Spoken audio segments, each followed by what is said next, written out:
sehingga sering terjadi genangan maupun banjir ketika hujan deras. Salah satu penyebabnya adalah menurunnya fungsi saluran drainase akibat sedimentasi.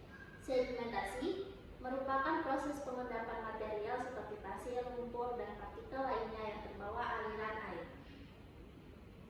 Endapan tersebut menyebabkan luas penampang saluran berkurang sehingga kapasitas saluran dalam mengalirkan air juga menurun.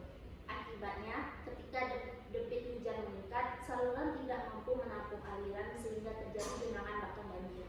Oleh karena itu, penelitian ini dilakukan untuk mengetahui seberapa besar pengaruh sedimentasi terhadap kapasitas saluran drainase di Kota Padang.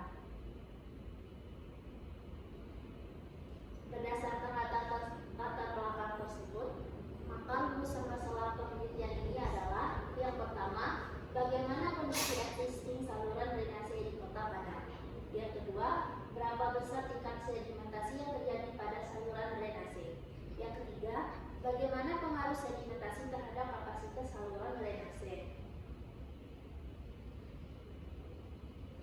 Tujuan penelitian ini, yang pertama, mengidentifikasi kondisi existing saluran drainase di Kota Padang. Yang kedua, menganalisis tingkat sedimentasi yang terjadi pada saluran drainase. Yang ketiga, mengkaji pengaruh sedimentasi terhadap kapasitas aliran saluran.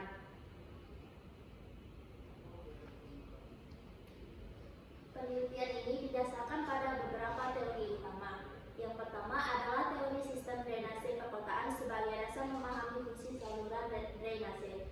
Selanjutnya, teori hidrologi digunakan untuk menghitung debit limpasan menggunakan metode rasional. Kemudian teori hidrolika digunakan untuk menghitung kapasitas saluran menggunakan persamaan Manning. Selain itu, digunakan teori sedimentasi untuk mengetahui proses pengendapan sedimen dan dampaknya pada kapasitas saluran. Terakhir, teori penanggulangan sedimentasi digunakan sebagai dasar penyusun rekomendasi penanganan.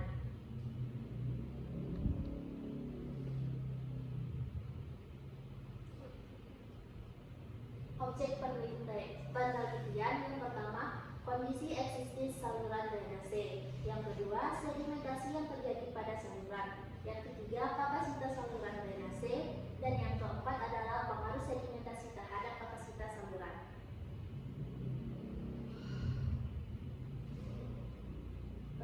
Penelitian ini menggunakan 4 tahapan utama. Tahap pertama adalah studi literatur untuk memperoleh teori dari penelitian terdahulu. Tahap kedua yaitu metode pengumpulan data berupa data primer melalui survei lapangan dan data sekunder dari instansi terkait. Yang ketiga adalah analisis hidrologi dan hidrolika. Pada analisis hidrologi akan dihitung debit rencana menggunakan metode rasional. Sedangkan analisis hidrolika dilakukan untuk menghitung kapasitas saluran menggunakan persamaan ini. Tahap terakhir adalah analisis penurunan kapasitas saluran dengan membandingkan kapasitas saluran sebelum dan sudah terjadi sedimentasi. Flowchart ini menunjukkan alur penelitian yang dimulai dari identifikasi masalah, studi literatur, pengumpulan data, analisis hidrologi, analisis hidrolika, analisis sedimentasi, kemudian membandingkan kapasitas saluran sebelum dan sesudah sedimentasi hingga akhirnya diperoleh kesimpulan dan rekomendasi. Sebagai penutup, penelitian ini bertujuan menganalisis pengaruh sedimentasi dan terhadap kapasitas saluran di drainase Kota Padang. Melalui analisis hidrologi dan hidrolika, penelitian ini diharapkan dapat mengetahui besarnya penurunan kapasitas saluran akibat sedimentasi serta memberikan rekomendasi penanganan yang tepat sehingga dapat meningkatkan kinerja sistem drainase dan mengurangi risiko genangan maupun banjir.